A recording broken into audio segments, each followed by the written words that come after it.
Let's get it. Heart throb never. Deceiving American blacks.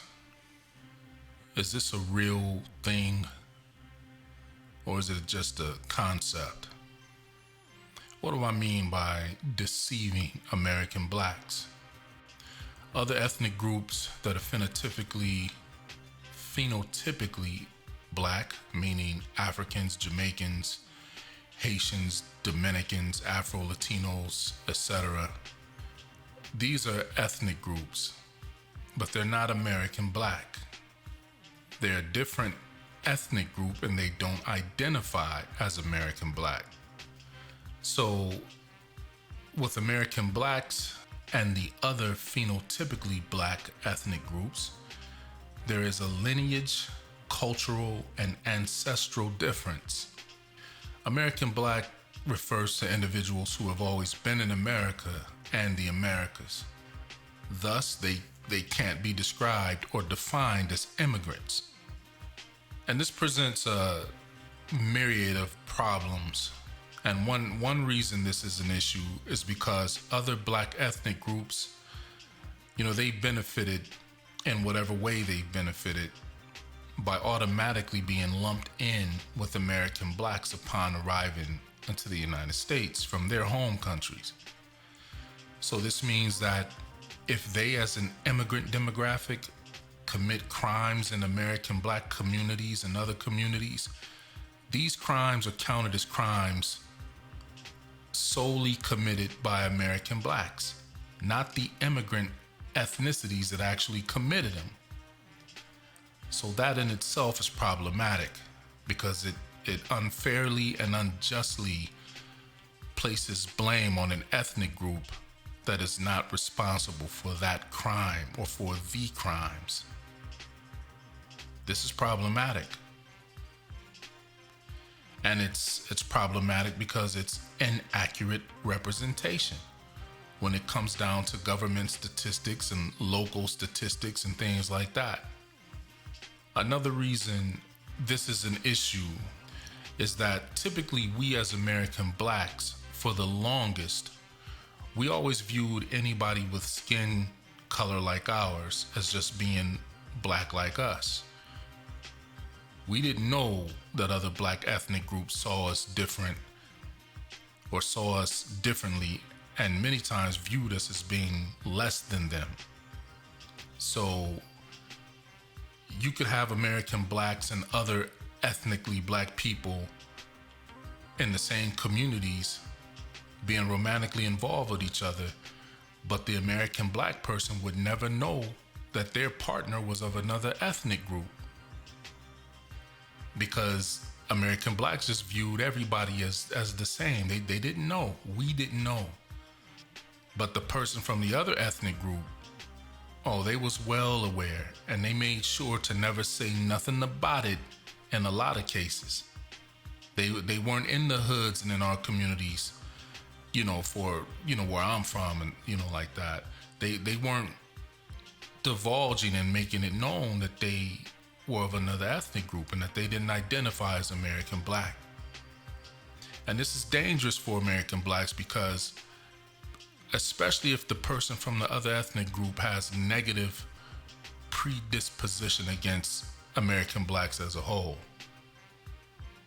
So what I mean is, in the sense of being romantically involved, will the male or the female from the other ethnic group treat the American black male or female as well as they would treat one of their own? That's a discussion for a later time, but, perhaps this is how a lot of, these like atrocious activities between people actually go down, and we don't understand why it's happening. Maybe they're not of the same ethnic group. And especially if someone knows that they are of a different ethnic group, that's problematic. This is problematic in our communities because these people from other ethnicities, people who look like you, but they ain't you, they could be working politically and economically to undermine your efforts at upward mobility in your communities. I'm not saying that that's actually going down, in mass or as a general rule of thumb is how this goes, but we do have well kept record that this has been happening.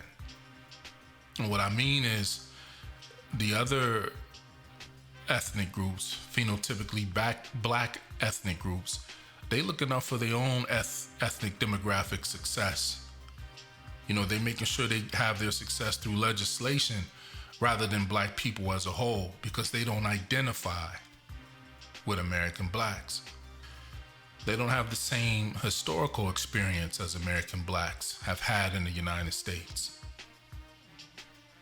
And anybody who has studied American black history, you know that it was rough on our people. Real rough on our people. From fighting the police and coming out of slavery, just a lot of stuff that it's crazy that this stuff ain't been solved. But anyway, so we had the Immigration and Nationality Act of 1952, which was done to uphold the national origin quota system of the Immigration Act of 1924. So cutting through all of that, what this basically means is that while American blacks were experiencing slavery, segregation, Jim Crow, the black codes, redlining, and all that stuff, for the most part, there was almost no other ethnically black groups in the United States dealing with the injustices that American blacks was dealing with. They was primarily in their own countries at that time, or before 1952. So when the Immigration Act of 1952 was put in place, so when the Immigration Act of 1952 was put in place, they was able to arrive in the United States at the tail end of the fight American blacks had put up in regards to our rights. So they came into the country not facing the same type of racism that American blacks did. Let's take a look at the situation with Muhammad Ali. During Muhammad Ali's prime, he went to the Olympics and won a gold medal. And it's, that this clip is on YouTube. He said he was out of the country boxing in the Olympics, won the gold medal. And when he came back to America, he had to, he was hungry, wanted to go get something to eat, and went to a restaurant, and, they went to the restaurant and got ready to go in. And it's a white-owned restaurant. This is still doing segregation. And they told him, you can't eat here. And he like, okay, well, we're still dealing with this. All right. So he back off, him and his people. But as they leaving, he see a tall African, they had on their traditional garb or the traditional clothing, walk to the front door of the restaurant, and so they went back to try to go in, and they rejected him. But the African guy was like, oh, so we can't come in either? He said, no, not you. You guys can come in. You're not, y'all are different from them. And so Muhammad Ali said he looked at that like, well, how in the world are they able to come in, but I ain't able to come in? Like, what type of, you see? This is Muhammad Ali's own experience. We're not making this stuff up. But clearly people know who's American black and who ain't American black. And it clearly ain't got nothing to do with just being black. There's something else going on with this. So there's an issue for the longest time up until recently that all other ethnic groups know that we're not the same, but made us believe that we were the same. All other phenotypically black ethnic groups, they've been knowing that we weren't the same people. And in many cases, a lot of them were secretly working against us. Now, I'm not saying it was all of them, but we know factually that a lot of them was working against us, silently, covertly. Then there's this scenario of this chick I know who told the story of how she walked in on some girls that she thought was just American black people, and they were speaking another language. But when she asked them what language they were speaking, they tried to play it off like they was just playing around. You see, that's some real deceptive, sneaky type shit. As in me being Generation X, one thing with the Generation X, man, we had a real issue with people coming into our communities that wasn't from that community. You had to line up and show who you really was. So all I'm saying is that it was masterfully hidden that they wasn't us. Or another scenario is like, you know, when American blacks go to get jobs and you looking at the place you're trying to get hired at, but you don't know that the staff is primarily African and Caribbeans. No American blacks work there. You see what I'm saying? That's undermining. That's exclusionary. And look, we don't have no problem with people wanting to be exclusionary. The problem is the deception and the hate towards us without us knowing about it. The covert hatred and slickness and undermining in all sectors and industries that we've been dealing with this, but as a people, we just recently waking up about what's going on. Or if we need legal counsel provided by what we're thinking is our peers, because they phenotypically black, and all the judges and lawyers of, you know, they're of other ethnic groups with no concern for our issues. And for me, it explains a lot of things that always perplexed me when I was younger. You know, certain situations that didn't make sense. But now I get it.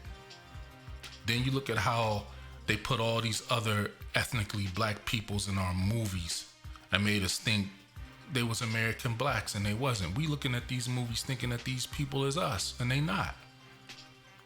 So a big problem is they don't have no right to even try to act like they us.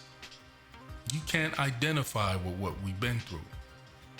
These immigrant blacks was playing roles as American blacks in movies, and we had no idea that they wasn't us.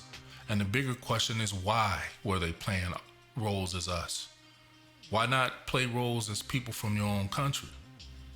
And one movie I always had a problem with in regards to this situation was A Raisin in the Sun by Lorraine Hansberry.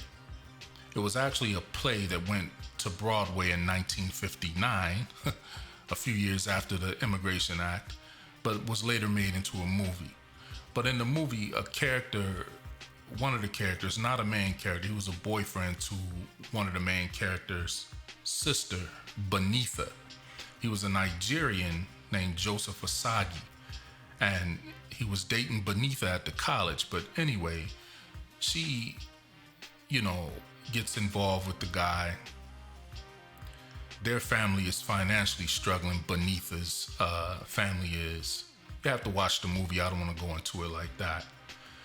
But the problem that I saw with the movie was that Walter, who was Benitha's brother, he couldn't make ends meet due to segregation and racism and all that stuff. While Joseph Asagi, the Nigerian, he was from a wealthy family from Africa. So Benitha starts looking at black men like they beneath the Africans and beneath her because she's getting an education and all this stuff. It's just funny because that's what we're dealing with today. And it's even funnier because her name is Benitha. Benitha what? Benitha African? Benitha Jamaican? Benitha Haitian? Benitha immigrant? I'm just saying. I'm out. Heart throb never.